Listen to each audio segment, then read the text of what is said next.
Evangelio de hoy jueves 23 de enero de 2025. Primera lectura, Hebreos capítulo 7.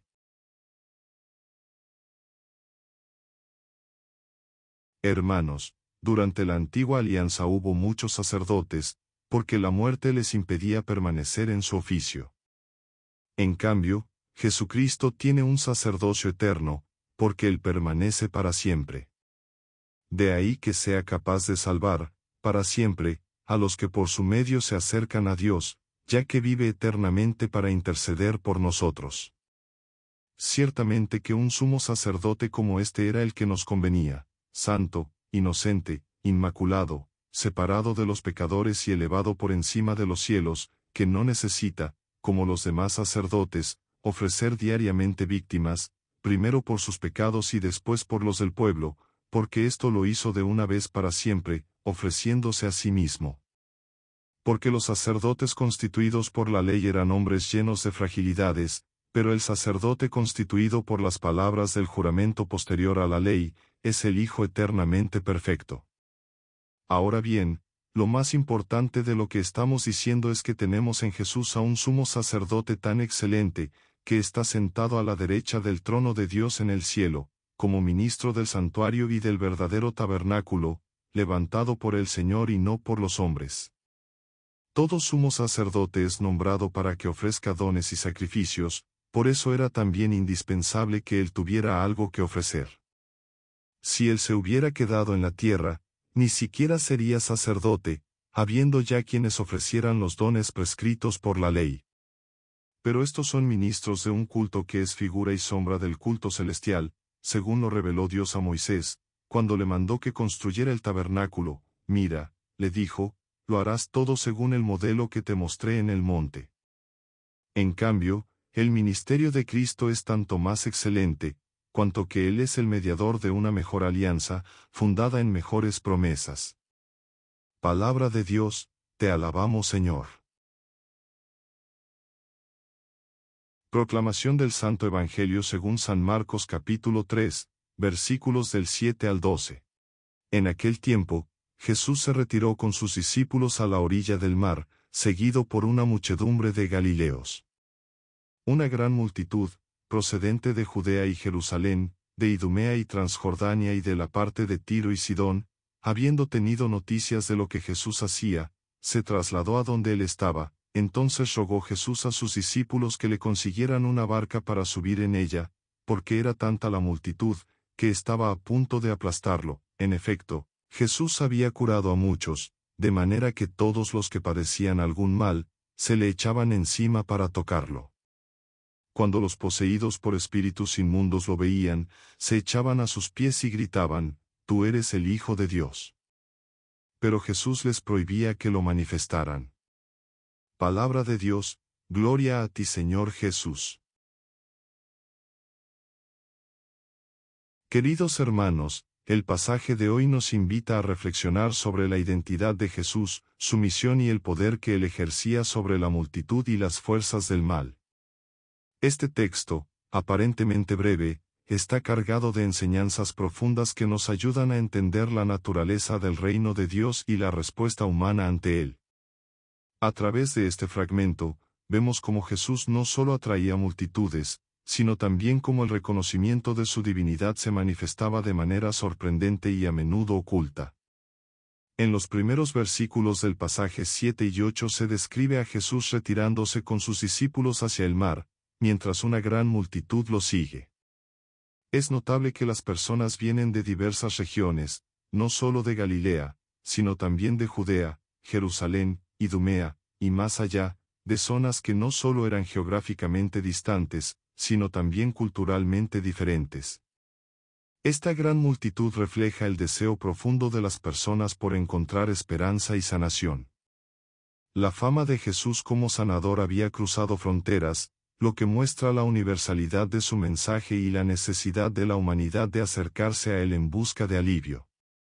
Este aspecto también nos invita a reflexionar sobre cómo las personas buscan respuestas a sus sufrimientos, a sus heridas, tanto físicas como espirituales. La gente de aquel tiempo, al igual que nosotros hoy, se enfrenta a diversas formas de dolor y de desesperanza. Sin embargo, la multitud se dirige hacia Jesús, quien se presenta como la fuente de sanación y liberación. En nuestra vida cotidiana, ¿a quién o a qué nos dirigimos cuando experimentamos dificultades o sufrimientos? Jesús sigue siendo esa fuente inagotable de curación y paz, y el Evangelio nos llama a acercarnos a Él con fe. En los versículos 9 a 10, Marcos menciona que Jesús, consciente de la multitud que lo rodeaba, ordena a sus discípulos que le preparen una barca, para evitar ser aplastado por la multitud. Esto también subraya la sobrecarga de personas que acudían a Él en busca de sanación. Jesús sanaba a muchos, y la multitud se lanzaba a tocarlo, reconociendo el poder curativo que emanaba de Él. Aquí se destaca el aspecto de la relación personal con Jesús. La gente no solo quería escuchar sus palabras, sino también tocarlo, establecer contacto físico con Él, como si en ese contacto estuvieran recibiendo algo más allá de una simple curación física. La sanación de Jesús no era solo un acto físico, sino también un acto simbólico de restauración y reconciliación con Dios. Jesús era visto como el que restituía a las personas a una vida plena, sana y renovada. Esta sanación también es un signo de lo que significa el reino de Dios, un reino donde no hay lugar para la enfermedad, el sufrimiento ni la desesperación. El versículo 11 describe cómo los espíritus impuros, al ver a Jesús, se postraban ante Él y declaraban: «Tú eres el Hijo de Dios». Este detalle nos confronta con la paradoja de que quienes tienen un conocimiento claro de la identidad de Jesús, los demonios, son precisamente los que lo reconocen abiertamente, mientras que los seres humanos, por diversas razones, aún no lo entienden o lo rechazan. Es interesante observar cómo los espíritus impuros, conscientes de la divinidad de Jesús, lo reconocen inmediatamente, pero Jesús les reprende severamente para que no lo dijeran. Esto refleja un misterio central del Evangelio. La revelación plena de la identidad de Jesús no se debe hacer de manera inmediata o a través de seres impuros, sino en su debido tiempo y de manera que revele el amor y la misericordia de Dios.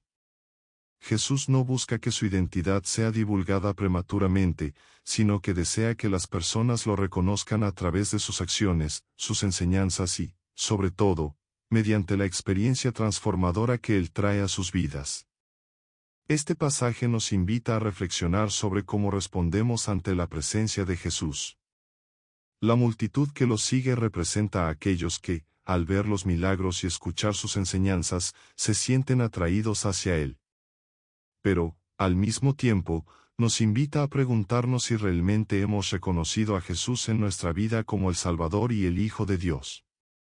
Los espíritus impuros, a pesar de ser conscientes de quién es Él, no tienen la capacidad de amar ni de seguirlo, ellos simplemente lo reconocen como una fuerza a la que deben someterse.